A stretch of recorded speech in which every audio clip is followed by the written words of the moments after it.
People who fight with fire normally end up with ashes. But when I was a teenager, I was just a firehead. When I was 19 years old, I was like most teens, being rebellious, not listening to my mom. I thought staying out all night was cool until it almost cost me my mom's house. Well, it's the summer of 2016, and my mom is going out of town for the weekend. I thought to myself, house party. So I call up my friends and I tell them to come over so we could party and drink lots of alcohol. Fast forward, the night comes, we're having fun, it's laughter, talking, drinking, and then we all get hungry. So I say, I'll fry some chicken wings. My best friend, being the reasonable one and the smart one, she goes, I don't think that's wise, Mary. You've been drinking. Me, I decide to not listen to her, and I say to myself, I'm not that drunk.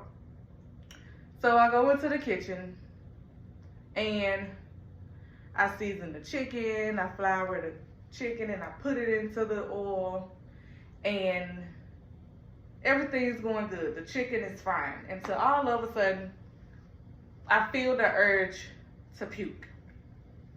So I run to the bathroom and puke just starts flying everywhere.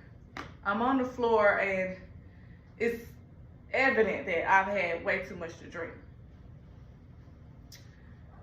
As if things couldn't get any worse, I hear screaming, the chicken's on fire, the chicken's on fire. My eyes got buck. I was too busy throwing up and being sick, I forgot I left the chicken on the stove.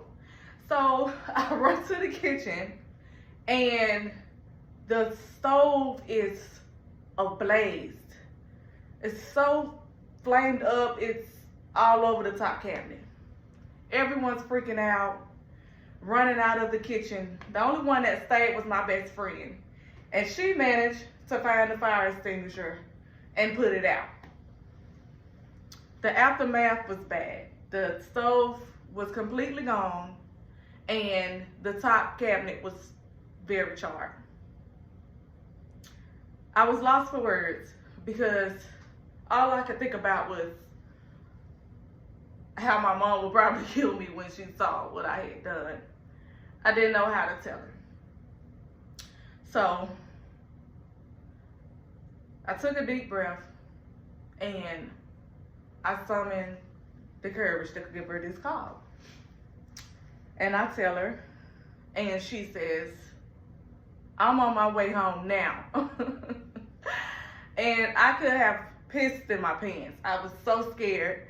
I kicked everybody out, and I'm just thinking to myself, I have to clean this mess up before she gets here. So I cleaned up as much as I could, and it's about 6 a.m. and she walks through the door. She walks into the kitchen and she just takes a look at everything, and her silence is very loud. And she has one of those stares that's like she means business. She looks for a minute and she goes, your summer is over. She walks to her room and she slams the door. And that was it. And she really meant what she said, because that whole entire summer, I had to work. I got my car took, she dropped me off to work, and made me pay for all the damages to that kitchen stove. Moral to the story, alcohol is not the only thing that burns. So don't get drunk and fry chicken, or you might end up frying yourself.